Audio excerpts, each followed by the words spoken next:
بچپن کی سب سے بڑی غلط فہمی یہی تھی کہ بڑے ہو کر زندگی بڑی مزیدار ہو جائے گی۔ کامیابی صبح کے جیسی ہوتی ہے، مانگنے پر نہیں جاگنے پر ملتی ہے۔ وقت پر بات کرنے میں اور وقت نکال کر بات کرنے میں بہت فرق ہوتا ہے۔ بہترین ہے وہ عورت جو اپنے دل کو ایک ہی مرد کے لیے پابند رکھتی ہے۔ عورت کی بدصورتی یہ ہے کہ اس کی خوبصورتی ہر کوئی دیکھے۔ مرد اس عورت سے آدھی محبت کرنے لگتا ہے جو اس کی پوری بات سننے لگتی ہے۔ اگر آپ کی آنکھ خوبصورت ہے تو آپ کو دنیا اچھی لگے گی، اور اگر آپ کی زبان پیاری ہے تو آپ دنیا کو اچھے لگیں گے۔ نفرتوں کے ہجوم میں ہم یہ بات ہی بھول گئے ہیں کہ کسی سے مسکرا کر بات کرنا بھی ایک صدقہ ہے۔ زندگی کی مثال ہم لڈو کے دانے سے بھی سمجھ سکتے ہیں۔ امید ہمیشہ 6 کی ہوتی ہے، لیکن اگر ایک بھی آ جائے تو چلنا ہی پڑتا ہے۔ نفرت اتنی خالص چیز ہے کہ اگر ہو جائے تو ثابت کرنے کے لیے قسمیں کھانے کی ضرورت ہی نہیں پڑتی۔ ماں باپ کا گھر گھر نہیں، زندگی کے سفر میں پیچھے رہ جانے والا وہ اسٹیشن ہے جو اب کبھی بھی واپس نہیں آئے گا۔ ابھی ایسے الفاظ ایجاد نہیں ہوئے جو احساس کو بیان کر سکیں۔ احساس کی دنیا الفاظ کی دنیا سے بہت آگے ہے۔ اگر عورت کے جنازے میں گھر کے افراد کہتے ہیں کہ میت کا چہرہ ڈھانپ دیں تاکہ غیر محرم نہ دیکھیں، تو یقین جانیے زندہ کے لیے بھی یہی حکم ہے۔ علم، دولت اور عزت تینوں ایک مقام پر جمع تھے۔ جب سبھی رخصت ہونے لگے تو ان کے درمیان کچھ اس طرح گفتگو ہوئی۔ دولت کہنے لگی، میں اب جا رہی ہوں، اگر مجھے تلاش کرنا ہے تو امیروں کے محلوں میں تلاش کرنا۔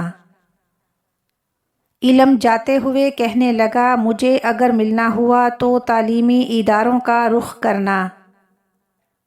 عزت کچھ نہ بولی تو دونوں ساتھیوں نے پوچھا کہ تم کیوں خاموش ہو؟ تو عزت نے جواب دیا کہ جب میں چلی جاتی ہوں تو دوبارہ کبھی ہاتھ نہیں آتی۔ دنیا کا سب سے اچھا گفٹ وقت ہوتا ہے، کیونکہ اگر آپ کسی کو اپنا وقت دیتے ہیں تو آپ اسے اپنی زندگی کا وہ پل دیتے ہیں جو کبھی لوٹ کر نہیں آتا۔ عورت اگر چاہتی ہے کہ اس کا شوہر فرشتے جیسا ہو تو پہلے گھر کو جنت جیسا بنائے، کیونکہ فرشتے جہنم میں نہیں آتے۔ اور اگر مرد چاہتا ہے کہ اس کو بیوی حور جیسی ملے تو خود کو نیک انسان بنائے، کیونکہ شیطان کو حور نہیں ملتی۔ جب عورت نے مرد سے محبت کا معیار دولت رکھا، تب سے مرد نے دل کے اوپر جیب سجا لی اور دل کو ڈھانپ لیا، اور جب سے مرد نے محبت کا معیار ظاہری حسن سمجھا تو عورت نے بھی دوپٹہ اتار دیا اور کاسمیٹکس اوڑھ لی، اور پھر دونوں پریکٹیکل بن کر برباد ہو گئے۔ وقت کے سمجھانے کا طریقہ سخت اور تلخ ہوتا ہے، مگر اس کی سمجھائی بات ساری عمر کے لیے سمجھ میں آ جاتی ہے۔ وقت دکھائی نہیں دیتا مگر دکھا بہت کچھ دیتا ہے۔ اچھا انسان ریاضی کے صفر کی مانند ہوتا ہے جس کی اپنی کوئی قیمت نہیں ہوتی، پر جس کے ساتھ جڑ جائے اس کی قیمت 10 گنا بڑھا دیتا ہے۔ محبت اندھی ہوتی ہے، چنانچہ عورت کا خوبصورت ہونا ضروری نہیں ہوتا، بس مرد کا اندھا ہونا ہی کافی ہوتا ہے۔ بعض اوقات اچھے طریقے سے علیحدہ ہو جانا تکلیف دہ تعلق برقرار رکھنے سے بہتر ہوتا ہے۔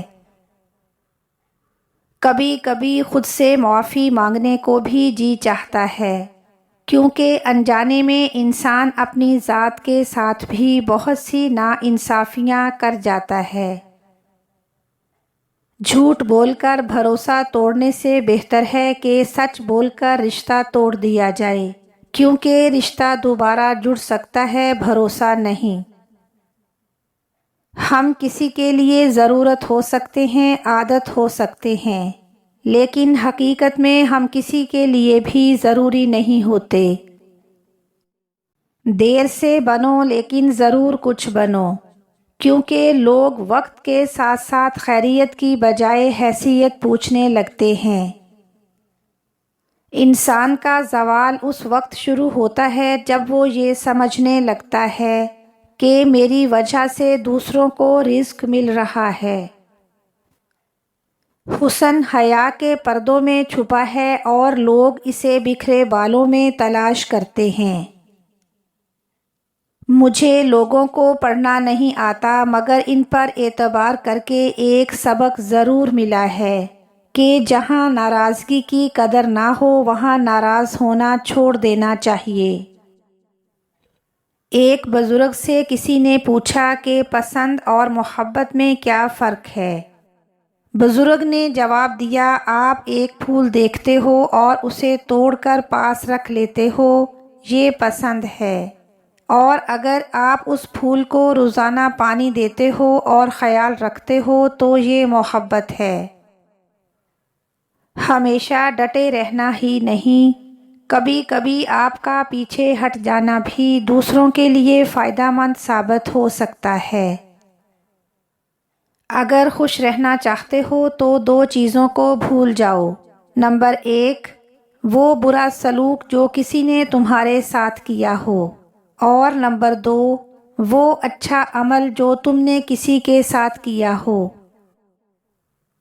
اگر راستہ خوبصورت ہے تو معلوم کرو کہ کس منزل کو جاتا ہے، اور اگر منزل خوبصورت ہو تو راستے کی پرواہ نہ کرو۔ اپنی خوشی اپنے پاس ہی رکھیے، آپ کی خوشی سے ہر کوئی خوش نہیں ہوتا۔ کچھ لوگ بیمار بھی پڑ جاتے ہیں اور کچھ لوگوں کو جلن ہونے لگتی ہے، کیونکہ لوگ نہیں چاہتے کہ آپ خوش رہیں۔